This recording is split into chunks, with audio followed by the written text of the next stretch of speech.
everyone. Welcome back to what's likely our final update about the Edible Academy construction process before we see you in person in just a few short weeks for our opening weekend celebration. I'm here today with Chad Brown, and Chad and I have been giving you construction updates since almost a year now. Yeah. And then we're also joined by Annie Novak, and Annie and I have been giving you updates about all the exciting and enriching programming we have planned when we open up this new campus. And so today we're going to combine the effort and tell you a little bit about both. And we're in the home stretch. Lots has happened since we last shared one of these updates. Chad, can you tell everyone some of the final parts of the process? Yeah, here on your terraced lawn again. And if you can see behind me, actually things are starting to green up, which is a wonderful thing, because the last time we were out here, the concrete was getting done, the stage was poured. Since then, the irrigation has gone in, plants, the shrubs, you see nice pine trees behind me. The lawn's gone down on the terraced lawn. Yeah, we're pretty excited. We're inviting the public to join us for the first time on Saturday, June 16th, and on Sunday, June 17th, right here at the Edible Academy, including some really excellent demonstrations on the stage from some of our favorite chefs that we've developed some longtime relationships with.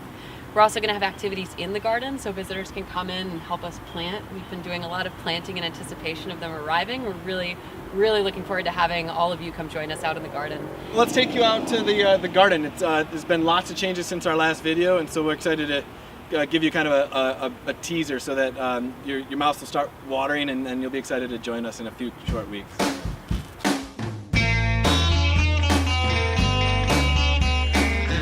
We noticed something that was familiar, and so we just pit stopped here. And this little rock outcropping is a reminder of the old Ruth Rahel family garden. What we did with the design was we surrounded this space between the greenhouse and the classroom building with our meadow. And our meadow is planted with a variety of beneficial plantings, native plants that attract pollinators and other insects that will make for a healthy edible garden.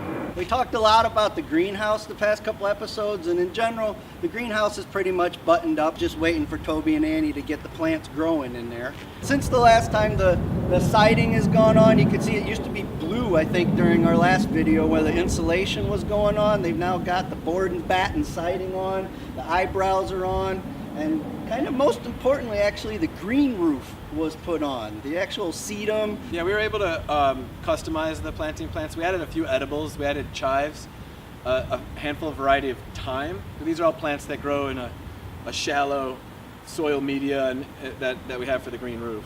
So they put in the accessible route, which is the gravel lock path. It's the permeable path, permeable surface, so it allows water to infiltrate.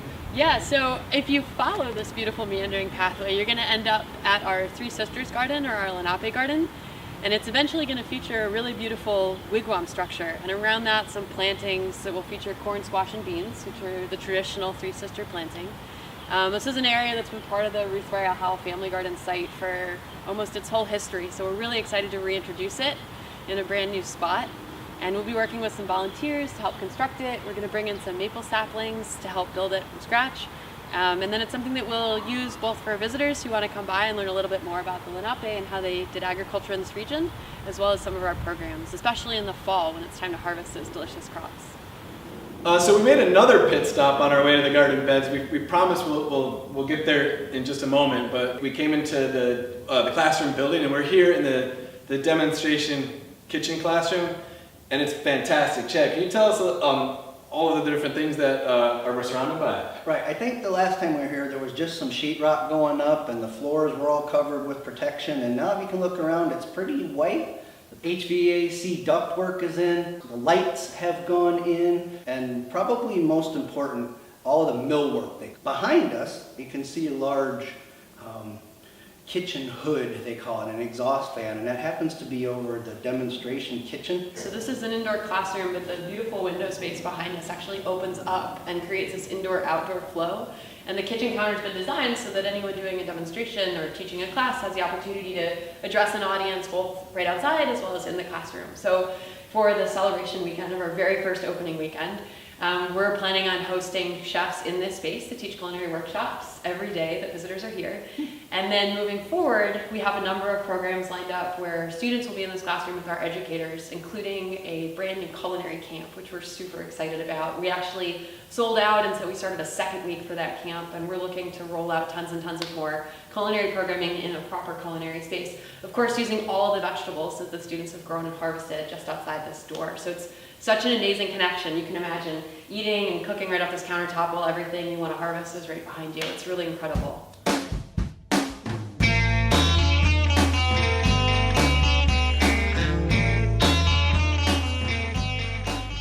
Finally made it outside to the Ruth Ray Howell Family Garden. And what actually goes on in the family garden? Well, it's the centerpiece of the Edible Academy. This is where all of our garden beds are. And these are the gardens that participants in all of our programs take care of.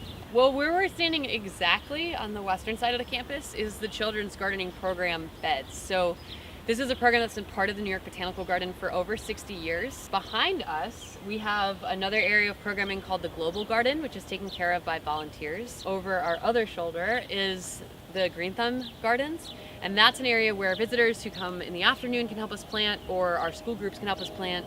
Around each of these program areas, we now have access to border beds, and one of the great things about that is that for a long time we've been scheming about all of our new program, things like camp, additional multi-visits, school group visits, winter programming. So having access to these border beds will give us some interim space for those participants to garden in.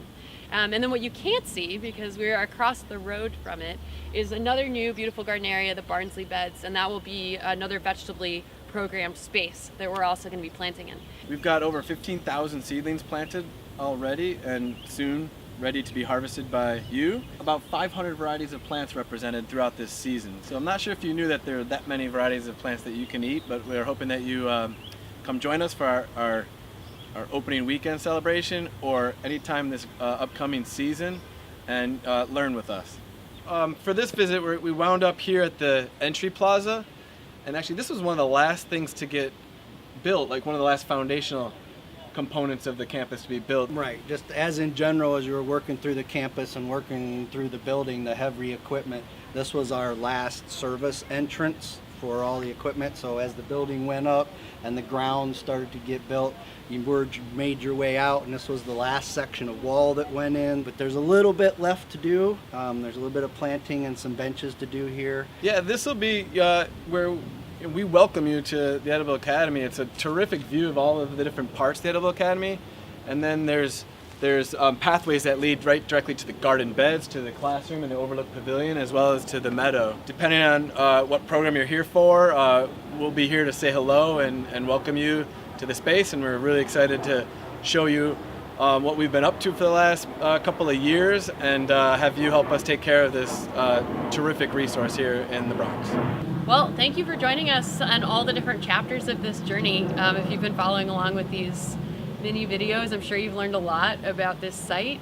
We cannot wait to have you here in person. It's been a very wonderful process. We've all learned a lot, and we're more than ever excited to just have visitors and green thumbs in our space planting with us and learning all about how incredibly great vegetables are. So starting June 16th, come on out here and join us in the new Edible Academy.